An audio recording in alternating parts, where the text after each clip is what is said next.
Hi guys, welcome to my live. Welcome to my live. Hope you guys didn't get into any accidents due to R2D2, Mars K2 transit. Mars K2 transit, Charso Beast. Okay. Happy Raja Diwas to Gulab Singh. Gulab Singh, the pink girlies love Gulab Singh. His name means pink. He was a Indian king with a pink in his name.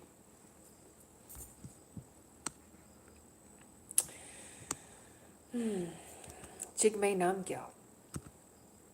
We continue with Jigme Namgyal, which we covered in the previous video, and today it was 33 degrees over here, Celsius, temperature-wise. Stay cool.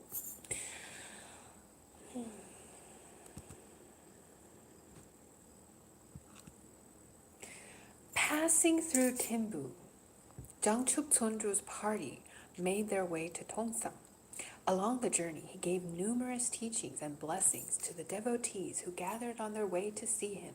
While passing through the Shar Valley, Jigme Norbu, who was at the time living with his consort Gangten, sent an invitation to Jangchup Tsondru to travel via Gangten, but he declined because the protector deity of Tongsa appeared to him and asked him to proceed to Tongsa quickly, in haste. Jigme Namgyal received his master in Tongsa on the 13th of the 4th Bhutanese month, 17th May 1856. By the way, when Barb's of Geography Now was explaining Bhutan, he used a southern black voice to represent his feel of Bhutan, and I felt that was kind of accurate while I'm reading this. Because, yeah, like you'd have to be really rooted in the land, like a black man in the South, to be doing everything they be doing. Jangchup Tsondru immediately started giving Jigme Namgyal and his court a host of religious teachings and also conducted several ceremonies for their welfare.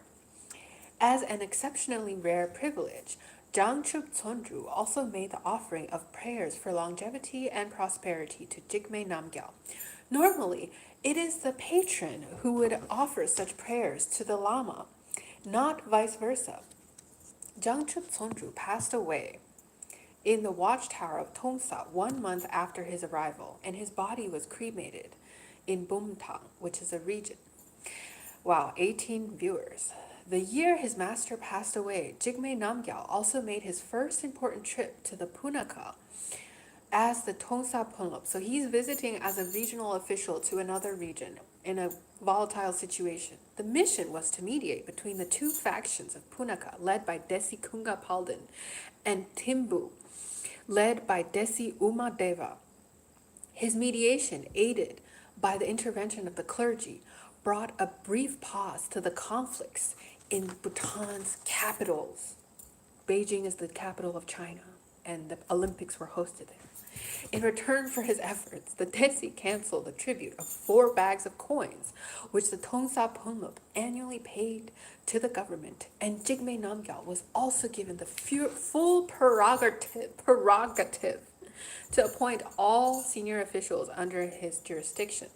Sadly, the truce which Jigme Namgyal's efforts of mediation started did not last long, although it enhanced Jigme Namgyal's own profile in the country and brought him economic benefits. We outside. The truce ended with the assassination of Umadeva by Kunga Palden's chamberlain in 1857, the same year the Indians revolted against the British. But this left only Kunga Palden in power, as the Desi and Western Bhutan saw a short spell of peace. However, a new trouble erupted in Jigme Namgyal's own court and domain towards the end of that year. Shokye Dorje, who retired to Ogyen Choling in 1853, had appointed one Pasang as second in command under Jigme Namgyal in Tongsa to ensure that Jigme Namgyal passed down the post of Punlop to his son, Tsondru Gyaltsen, after 3 years. This forceful officer was, however, disliked by Jigme Namgyal's supporters. And at the peak of tension, Jigme Namgyal had him killed by one of his bodyguards. A war erupted between Jigme Namgyal on one side and on his former master, Shokye Dorje, and his son, Tundru Gyaltsen, on the other.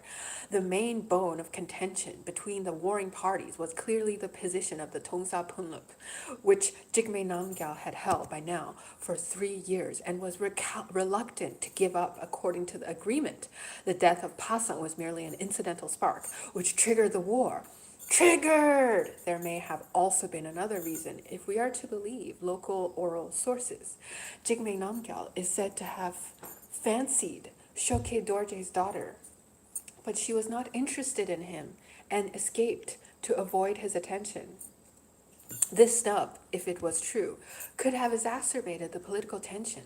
The historian Shering Dorje states that Jigme Namgyal initially laid total siege and allowed nothing to enter or leave the house. Let's shut the door. So we are being pursued by Jigme Namgyal. Even the water offered at the altar, measured by cups and passed each morning. It was the wit and courage of a nun who was Shokye Dorje's sister, which eventually broke the siege. She is said to have picked up a rock with the shape of a pig's head, drawn eyes and mouth on it, and threw it on a sling toward Jigme Namgyal's camp. Through the power of the family's protecting deities, the rock landed next to Jigme Namgyal and nearly hit his cup during breakfast, reading it as a foreboding sign of divine displeasure. Jigme Namgyal stopped the siege and moved to Jakhar to fight against the forces of Tundru Gyaltsen. He stationed his troops on the plains of Shamkar, below the Jakhar zone. This venue later became the premise of his royal palace of Wangdi Choling. So he gave up his pursuit of some girl, I guess. Meanwhile, unable to challenge Jigme Namgyal, Tundru Gyaltsen, which has the same name as this lama, sought the support of Desi Kunga Palden in Punakha, but even the joint forces of the Desi, Jakhar and Ogyen Choling, did not manage to suppress Jigme Namgyal. The war dragged on for a year, and in 1858, the clergy led by Yonten Gyaltsen came to negotiate, and the dispute was amicably resolved. Jigme Namgyal retained the post of the Tongsa Punlup, but Tundru Gyaltsen was promoted from the Dzongpon to Punlup of Jakhar. And the eastern districts and Dwars were almost equally divided between the two. By this time, the Assam Dwars were already annexed by the British, and Bhutan was paid annually rupees 10,000. Rupees 10,000. So Assam was annexed and Bhutan was paid because I guess they somehow had sovereignty over Assam. I'm not sure. There are podcasts about Makamakia and the Kuch Bihar rulers on a certain podcast I just found out today. Very interesting history. Joy Makamakia. Okay. The Desi allowed Jigme Namgyal to keep 10,000 rupees in 1856 as a token of gratitude for his mediation in western Bhutan. So it is not clear how Tundru Gyaltsen benefited financially from the division of the Dwars. The outcome was for Jigme Namgyal a symbolic victory, as he continued to retain the post of Tongsa Punlup, but it reduced his domain drastically, and it deprived him temporarily of a substantial base of power and source of income. The following passage by Dasho Lama Sangha provides an amusing glimpse of Jigme Namgyal's stubbornness and Yonten Gyaltsen's negotiation at Tongsa. Quote, calling Jigme Namgyal to his presence, Yonten Gyaltsen scolded, "The hook on which your fortune hangs comes from Shokye Dorje. Listen to the Thakur. Now you are defecating in the plate from which you ate." Jigme Namgyal, who was standing in front of the jail with his scarf held low, straightened his scarf briskly and walked out, waving his hand like beating handheld drums and saying, "This Je Yonten Gyaltsen is not impartial." Then Shokye Dorje was called in, and Yonten Gyaltsen reprimanded, "When you were about to lose your head and hands in Punakha, Jigme Namgyal saved your life and head, risking his own. Now you are repaying his good work with evil waging war against him. You have no shame, and it is not right, both for this life and the next. When these words were said, Jigme Namgyal stood behind the door listening, nodding his head, and remarked, "This Yonten Gyaltsen is very impartial." Whatever Jigme Namgyal's immediate responses may have been, the reconciliation effort by the clergy was hugely successful as Jigme Namgyal and Sonju Gyaltsen shed off their previous grudges and made up. They are good friends again. The two Punlups of Tongsa and Jakar now presented a united front from the east and fought side by side in the subsequent conflicts. Their first united appearance took place in 1863 when Darlung Tokge sought help from Sonju Gyaltsen to fight against Desi Nazi Pasang. We have already discussed this story and the strong foothold this mission gave Jigme Namgyal in the center of Bhutanese politics. Following the victory over Desi Nazi Pasang and the appointment of a new Desi, Tewang Sithab, Sonju Gyaltsen not only held the post of the Jakar Ponlop but also became the chamberlain to the Desi. Similarly, Jigme Namgyal continued as the Tongsa Ponlop but also became the chamberlain to the Prince Regent or Dharma Raja. Yeshe Nontup, the speech incarnation from Bhutan, was now occupying the golden throne of the Prince Regent, and he and Jigme Namgyal, who shared a regional ethnic linguistic affinity, would have found good reason to be allied together. By becoming the chamberlains to the Desi and the Prince Regent, the two leaders of eastern Bhutan effectively controlled the highest positions in Bhutan's offices. It is quite clear that Jigme Namgyal was by now the de facto ruler of Bhutan, and he had a major part to play in the quick rise and fall of Desis in the two capitals. There are two capitals, Do Diwane. It was, however, the enemies to the south who would put Jigme Namgyal to his ultimate test. Air Bear says he needs subtitles. Okay, so this book is called The History of Bhutan. And usually after the video uploads or processes on YouTube, there are subtitles. So even as I'm talking randomly, there are subtitles too. Because AI is advanced. The enemies to the south would put Jigme Namgyal to his ultimate test. Enunciate. Oh, okay. Jigme Namgyal, Jigme Namgyal. Okay. His ultimate test and leave a major dent to Bhutan. It is to this story of relations and war with the British that we shall turn again, because British people be going everywhere. Chapter The Dwar War and the Black Regent. The endless civil strife and political instability had consequences. On the domestic front, the political volatility led to serious stress in terms of both economic and human resources. The battles between the magnates brought about an unnecessary loss of lives. In addition, the lack of stability in the center led to misrule in the peripheral regions, particularly in the Dwar areas to the south. So further south, you get like division of land called Dwars by rivers. This resulted in severe strains in relations with the British.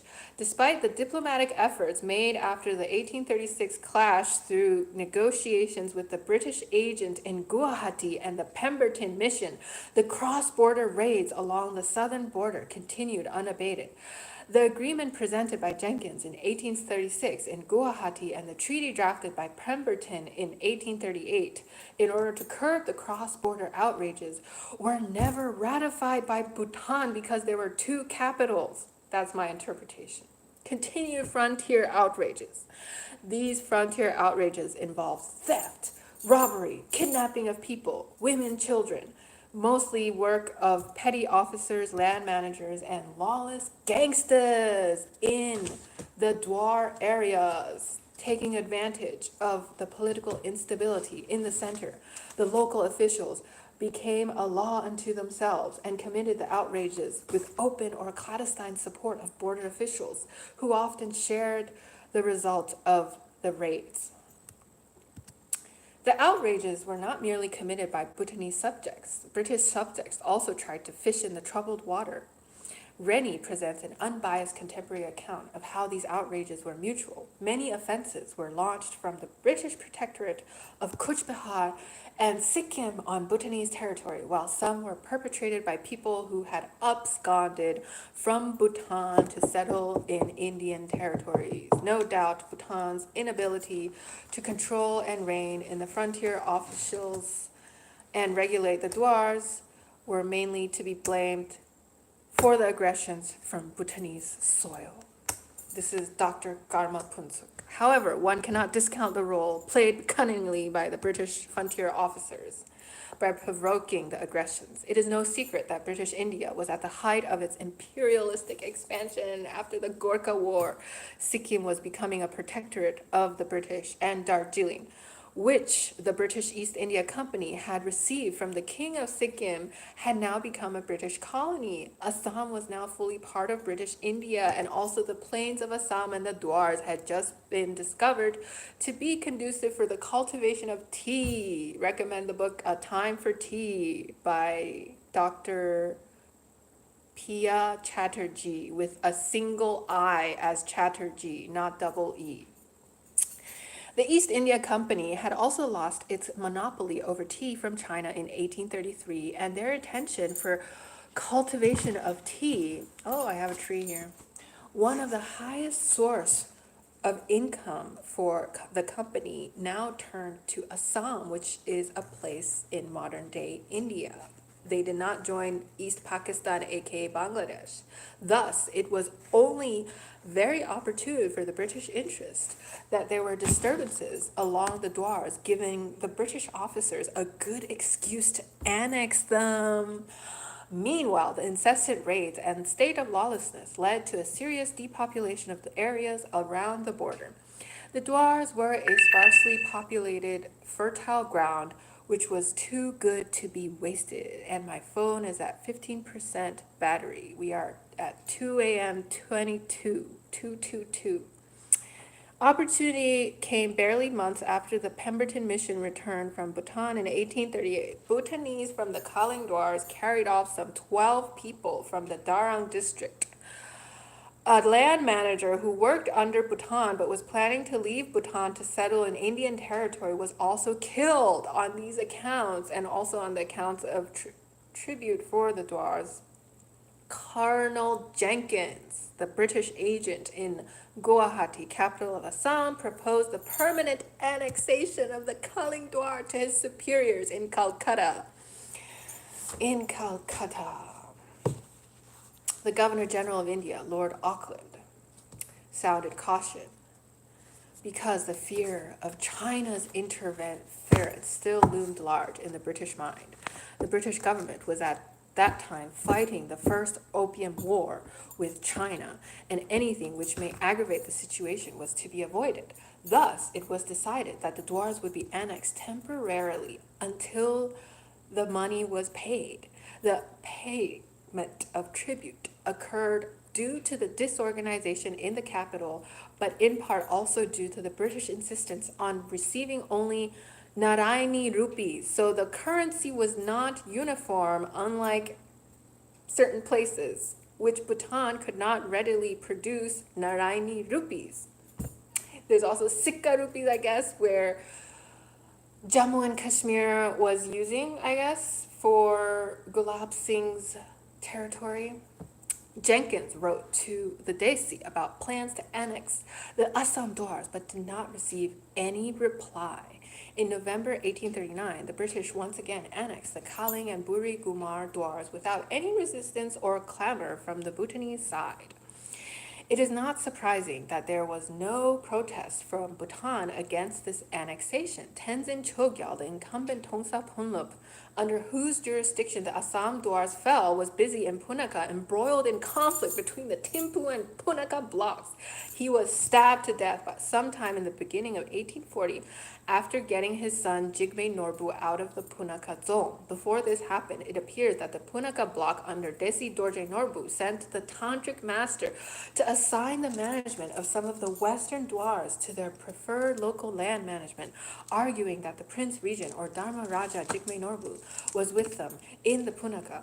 A large percent of Dwar tracts was allocated as a source of income for the Prince Regent, and whoever occupied the golden throne of the Prince Regent was entitled to its revenues. However, not long after this, Jigme Norbu, Jigme Norbu was smuggled out of the Punaka zone to be taken to join the Timbu bloc under Jashi Dorje, who was a Desi, also an official. Jashi Dorje thus wrote to the British, claiming that the Dharma Raja was now with him and the rights over the Dwars were with the Timbu bloc. He even invited the envoy to confirm this in 1840. The British, oh, by the way, this self-portrait, or Vincent van Gogh was born in 1853, so he was born around this time. The British learned from the lack of strong reaction to the annexation of Bhutan's eastern Dwars, and as well as two Dwars belonging to the King of Talon, that China and Lhasa were not interested in the affairs of the Dwars to the south because there'd be mosquitoes. The British fear of provoking a greater force by entering into a dispute with Bhutan had now been generally quelled, although full annexation of all the Assam Dwars was still not to take place without the express approval from London, and also because of the heavy military commitments to the northwestern frontiers. The great game between Britain and Russia. The great game between Britain and Russia to control Central Asia had just begun, and Britain was waging the first Anglo-Afghan war. Nonetheless, Jenkins was convinced that the full annexation was the only solution to the frontier troubles, and Bhutan must be persuaded to give the British full control over the Dwars. By repopulating the area and farming the lands, the Dwars would not only become the inestimable importance to all eastern Bengal, but Bhutan could be paid a portion of the revenue generated from the areas. Thus, Bhutanese leaders would be happy, and Bhutan would also be dependent on the British. Okay, I'm going to start saying profanities if we continue today against certain people, so we will conclude here. Thank you for listening. Air Bear, you can check it out when there are subtitles. Bye.